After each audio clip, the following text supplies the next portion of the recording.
시작은 지진과 전쟁 등 재난 현장이었습니다. 수액팩을 걸 지지대가 없는 열악한 상황에서 구조대원들이 수액을 들고 뛰다가 넘어지고 다치는 모습을 보며 공학, 디자인 전공 대학생들이 의기투합했습니다. 튀르키예 시리아 지진이 발생을 했잖아요. 이제 재난 현장에서 링거 처방에 대한 어려움을 해결해보자 이런 생각을 하게 되었습니다. 중력을 이용하는 기존 수액팩이 항상 환자보다 높은 곳에 있어야 했다면 이들이 개발한 수액 공급 장치는 어떤 상황에서도 작동하도록 기압차를 이용했습니다. 플라스틱 용기 안을 진공 상태로 만들면서 그 안에 있던 풍선에 수액을 저장한 뒤 필요할 때 공기를 다시 넣어 수액을 나오게 하는 방식입니다. 공기가 다시 유입이 되면은 안에 있던 저기압 상태가 천천히 해제가 되면서 풍선도 다시 조금씩 수축을 할 수 있게 되고 그 수축력에 의해서 풍선 안에 있던 수액이 천천히 분출되게 되는 거죠. 2008년 대지진을 겪었던 중국 스촨성 출신 유학생은 더 진심이었습니다. 죽은 사람도 많이 보고 제 경험을 좀 공유해서 그래서 우리는 스촨에 실제 그때 대지진을 구조하는 의료진 분들도 열화를 주고 이 장치는 한 국제 공모전에서 2,000개 가까운 출품작과 경쟁해 우승을 차지했습니다. The golden capsule really caught my eye because that's solving a real problem that no one has bothered to solve before. 이제 상용화를 목표로 뛰고 있습니다. 중력을 거스른다는 것 자체가 저한테는 좀 많이 큰 도전이었다고 생각을 합니다. 그 한계를 넘어서고 싶은 생각이 계속 들게 돼서. SBS 김수영. 주사 바늘을 사용해 약물을 주입한 뒤 바늘을 빼자 딱딱했던 바늘이 흐물흐물한 상태로 변합니다. 다시 사용하려고 해도 부드러워져 재사용이 아예 불가능합니다. 카이스트 정재용 교수팀이 액체 금속의 일종인 갈륨을 이용해 제작한 주사 바늘입니다.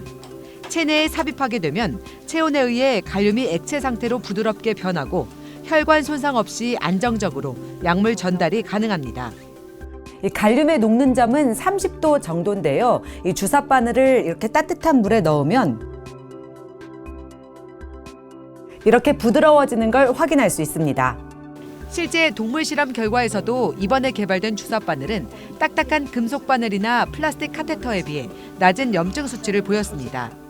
혈관 내에서 체온에 의해서 부드럽게 변하기 때문에 생체 조직 손상과 염증을 막을 수 있을 뿐만 아니라 또 바늘 찔림 사고나 비윤리적인 주사 바늘 재사용 가능성을 원천 차단할 수 있는 그런 장점이 있습니다.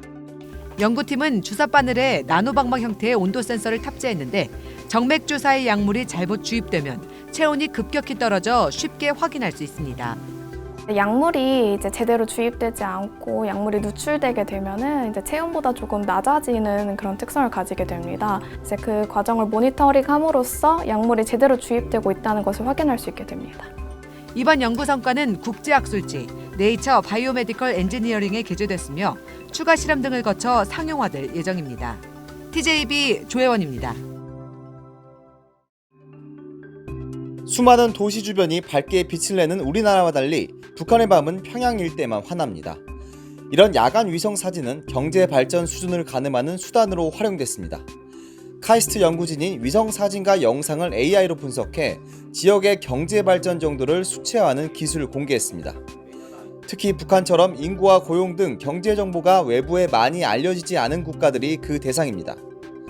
연구진은 유럽 우주국이 무료로 공개하는 인공위성 영상을 토대로 약 6제곱킬로미터 크기로 구역을 나눈 후 건물과 도로, 녹지 등의 정보를 수치화해 북한의 경제 발전 정도를 파악했습니다.